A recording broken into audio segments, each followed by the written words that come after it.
99% من الناس بيتعاملوا مع الوقت والمجهود اللي بيحطوه في شيء ما بشكل خاطئ، وده اللي بيخليهم ما يحققوش أي شيء في حياتهم، لأنهم بيبتدوا يشتغلوا على هدف ما، ولما ما بيوصلوش للهدف اللي هم عايزينه في الوقت اللي هم متخيلينه فبيوقفوا سعي. وال1% بيفكروا بشكل مختلف لأنهم بيحطوا مجهود في شيء ما، والنتيجة عارفين إنها زي صدى الصوت بتظهر بعد فترة. الموضوع مش معادلة حسابية 1 زائد 1 بيساوي 2. كل شيء عملته امبارح والنهاردة وحتى في اللحظة اللي انت فيها دي هيكون السبب في اللي هتوصل ليه كمان شهر و3 شهور و6 شهور وكمان سنة. الأشياء اللي بتعملها بشكل مستمر دي مش هتفتكرها بعد وقت. هتنسى انت اكلت ايه، هتنسى اشتغلت على ايه او ذاكرت ايه، والتعب اللي انت تعبته، الساعات اللي انت سهرت فيها، وازاي كان تركيزك وانت قاعد شغال او بتذاكر. ولكن الفكرة كل الاشياء اللي بتعملها حاليا واللي بتتراكم سواء كانت جيدة او سيئة هي اللي هتحدد مستقبلك، وهي اللي هتحدد الوضع اللي هتبقى عليه بعد فترة. الفكرة كلها ان الافعال الايجابية او الشغل اللي انت بتحطه يوميا لما ما بتلاقيش ليه نتيجة بعد وقت قصير بتفتكر ان اللي بتعمله كله ملوش لازمة، وده السبب اللي بيخلي 99% من الناس توقف سعي. اللي انت مش فاهمه ان النتيجة هتحصل عليها، ولكن لو استمريت في فعل الاشياء دي لفترة كافية. انت معتقد ان انت زدت دهون بسبب الوجبة اللي كلتها امبارح، معتقد ان انت ما جبتش الدرجة بتاعت الامتحان بسبب ان انت نمت بدري ليلة الامتحان، ولكن النتيجة اللي انت حصلت عليها دي كانت بسبب تراكم افعال طول الشهور اللي فاتت. بس انت نسيت بنفس المنطلق النجاح اللي انت وصلت له دلوقتي مش بسبب المذاكرة خلال اسبوع واسبوعين فاتوا، ولكن بسبب الايام اللي انت سهرت فيها بتذاكر، التضحيات اللي انت ضحيت بيها، السفريات اللي انت قلت مش هتسافرها، والوقت اللي انت فضلت ان انت تذاكر فيه بدل ما تقعد مع الناس اللي انت بتحبها. اللي بيحصل ان الناس بتلقي اللوم على مديرها، على الظروف، على الحظ، على فكرة انها ضحية للي بيحصل حواليها، ولكن هي مش مدركة ان الوضع اللي هي فيه ده هو تراكم قرارات وحاجات عملتها على مدار السنين اللي فاتت. ممكن اكون بكرر الكلام وبلف وادور حوالين نفس النقطة، بس انا بكرر الكلام علشان تدرك الموضوع كويس. احيانا من كتر ما الحاجات بتبقى باينة قدامنا وواضحة زي عين الشمس بنتجاهلها تماما. اللي بتعمله كل دقيقة يا اما بيوجه حياتك صح او غلط. خليني اديلك مثال علشان اوضح ليك الرؤية اكتر. لو كنت مثلا بتحاول تخس وبدأت ان انت تعمل عجز سعرات حرارية وقطعت سكر، قطعت ملح، وفضلت مستمر في الموضوع ده لمدة اسبوع اسبوعين، خسيت شوية وبعد كده وزنك ثبت، ممكن بعد يومين 3 هتلاقي نفسك خلاص يعني بتفقد الامل لانك مش شايف نتيجة مرئية، مش شايف حاجة بعينيك. اللي بيحصل ان انت بتيأس قبل ما تبدأ ان انت تخس على طول. طبق الموضوع ده على كذا حاجة تانية في حياتك انت بتعملها، سواء كان شغل بتحاول انت تشتغله او مذاكرة بتاعت امتحان بتحاول ان انت تنجح فيه. فلو كنت كملت شوية في موضوع الكالوري ديفست او عجز السعرات كنت هتلاقي المنحنى اتقلب، بمعنى ان انت هتبدأ ان انت تخس، هتشوف نتيجة مرئية، وفي نفس الوقت اول ما توصل للنتيجة دي هتنسى كل التعب اللي انت تعبته، هتنسى الساعات اللي انت كنت جعان فيها. ليه؟ لان النتيجة هتنسيك الكلام ده كله، زائد ان جسمك هيتعود على الجهد اللي انت بتبذله. انا قضيت وقت طويل جدا بحاول ان انا هاجر لكندا، وممكن تكونوا شفتوا الفيديو بتاع اخيرا هاجرت كندا بعد 8 سنين اللي هو الفيديو ده. صدقني قضيت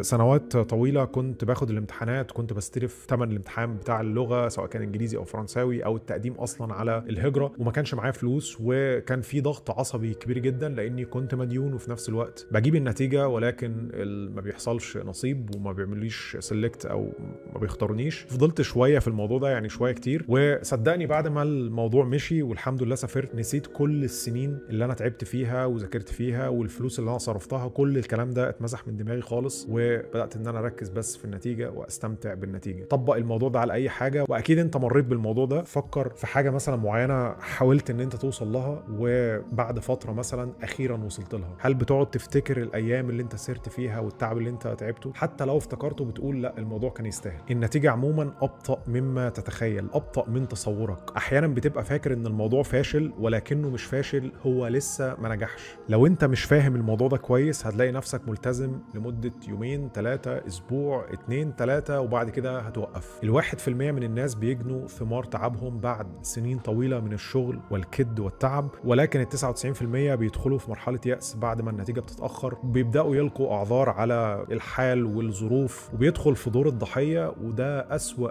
دور أو أسوأ حالة ممكن تدخل فيها. لو فكرت زي 1% هتلاقي نفسك بتحط مجهود بتشتغل وانت راضي، عارف ان نصيبك جاي او رزقك جاي، بتشتغل وانت مش منتظر نتيجة، توقعاتك نفسها منطقية، ما بتحطش وقت محدد لازم توصل فيه للنتيجة بتاعتك، فبالتالي بتفضل مكمل لان هو ده الحال. النتيجة نفسها عارف انها بطيئة ومش هتيجي بالسرعة اللي في دماغك، عارف ان الموضوع بطيء ولكنه جاي. الموضوع مش عتالة خالص، الموضوع عامل زي ما تكون بتحاول ان انت تبني كتلة عضلية. فلو انت عايز تزيد عضلات ما بتروحش الجيم تقعد 3-4 ساعات وترفع اوزان تقيلة، تحاول ترفع مثلا 60 كيلو محاولة ان انت تطلع من الجيم عضلاتك كبيرة. لو عملت كده هيجيلك اصابة وممكن ما تدخلش الجيم تاني في حياتك. انت بتتمرن لمدة ساعة الا ربع ساعة، ساعة ونص بالكتير، بعد كده بتروح تاكل وتريح وتقعد تكرر في الموضوع ده لمدة طويلة كافية لحد ما تبدأ تبني عضل. لو ما فهمتش الموضوع ده كويس، مهما كانت درجة ذكائك، مهما كانت قوتك، مفيش حاجة هتنفع، لان هي دي الطريقة اللي بتحصل بيها على النتائج. لو احترمت القاعدة دي هتوصل للي انت عايزه ان شاء الله، ولكن لو عانيت وخدت الموضوع عتالة هتوصل لمرحلة الاحتراق ومش هتكمل. انت لازم تفهم كويس انك بتغير هويتك. اللي في ايدك واللي المفروض تعمله هو ان انت تبقى الشخص اللي انت المفروض تبقى عليه علشان توصل للي انت عايزه. لازم تسأل نفسك انا عايز اوصل دلوقتي ان انا ابقى مبرمج مثلا شاطر، او عايز ان انا مثلا اوصل ان انا ابقى رائد اعمال شاطر او يوتيوبر شاطر. علشان ابقى يوتيوبر شاطر المفروض اعمل ايه؟ يعني اليوم بتاعي عامل ازاي؟ عدد الساعات المفروض اشتغلها قد ايه؟ الناس اللي انا محاط بيهم، الناس اللي انا بتكلم معاهم شكلهم عامل ازاي؟ بيتكلموا في ايه؟ المفروض اعمل ايه خلال يومي؟ والخطط بتاعتي المفروض تبقى عامله ازاي؟ فده اللي في ايدك، النتيجه نفسها مش في ايدك. الناس بتفشل مش بسبب قدراتها، ولكنها بتفشل بسبب عدم فهمها للعمليه دي. الناس متبرمجه انها تحصل على النتيجه بشكل سريع بسبب المقاطع القصيره وبسبب الوجبات السريعه والاكل السريع. لما بتشوف حد ناجح على السوشيال ميديا بيعرض مثلا اللي هو وصل له، سواء كان عربيات او بيت او ايا كان، لو كان صادق وما بيضحكش عليك بتفتكر ان هو وصل للنتيجه دي بشكل سريع. انت ما شفتش اللي هو عمله طول السنين اللي فاتت علشان يوصل للنقطه دي. انت لما بتشوف المقاطع دي والصوره اللي عليها الشخص ده بشكل مستمر بشكل لا واعي بتفتكر ان انت المفروض توصل للنتيجه بنفس السرعه اللي انت متخيلها او اللي انت مهيئها لنفسك.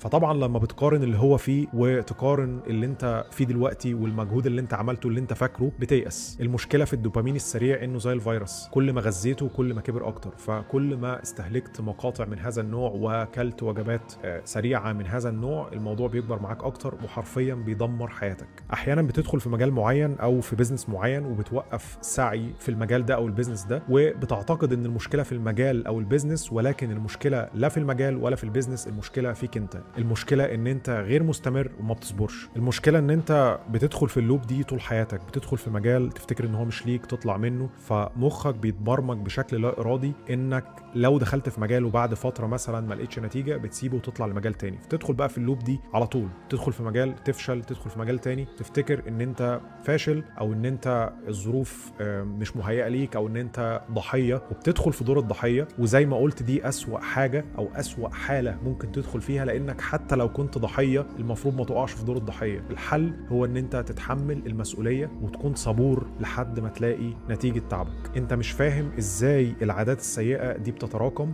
فبتدي لنفسك عذر لما بتتكاسل. فلو انت مثلا عامل دايت بتقول الوجبه دي مش هتفرق، مش هتعمل حاجه، مش لازم اذاكر النهارده، خليني اخرج المره دي مش هتاثر كتير، بلاش اقدم على هجره السنه دي، ممكن اقدم السنه الجايه، انا ما فيهاش حيل ان انا ادخل امتحانات وغيره. المشكله مش في المره دي، المشكله في العاده اللي انت بتنميها. انت بتخدع عقلك وبتخلي العادات السيئه دي منطقيه. انت مش متخيل ومش فاهم ان انت بتستسلم بالبطيء. ما بقولكش ان انت تفحت نفسك شغل وما تريحش، لا، انت المفروض تريح. واتكلمنا في الفيديو اللي فات عن الانتاجيه البطيئه، ولكن في نفس الوقت لازم تكون الراحه دي ممنهجه، تكون عامل كده لسبب، تكون فاهم انت بتعمل ايه، وتكون فعلا صريح مع نفسك، تكون بتريح علشان خاطر الانتاجيه مش عشان خاطر انك تبقى متخاذل. محتاج توقف تبص على اللي انت بتعمله دلوقتي، سواء كانت التمرينه اللي انت اتمرنتها او الوجبه الصحيه اللي انت اكلتها او عدد الساعات، مثلا ساعتين ذاكرتهم النهارده. محتاج تبص على المدى البعيد. لو فضلت اعمل الموضوع ده لمده 6 شهور او سنه هيحصل ايه؟ افهم كويس انك بتعمل الاشياء دي بشكل مستمر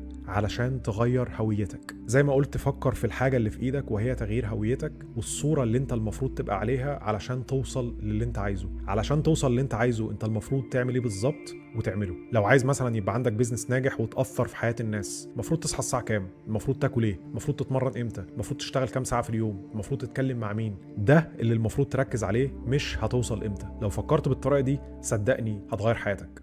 سلام.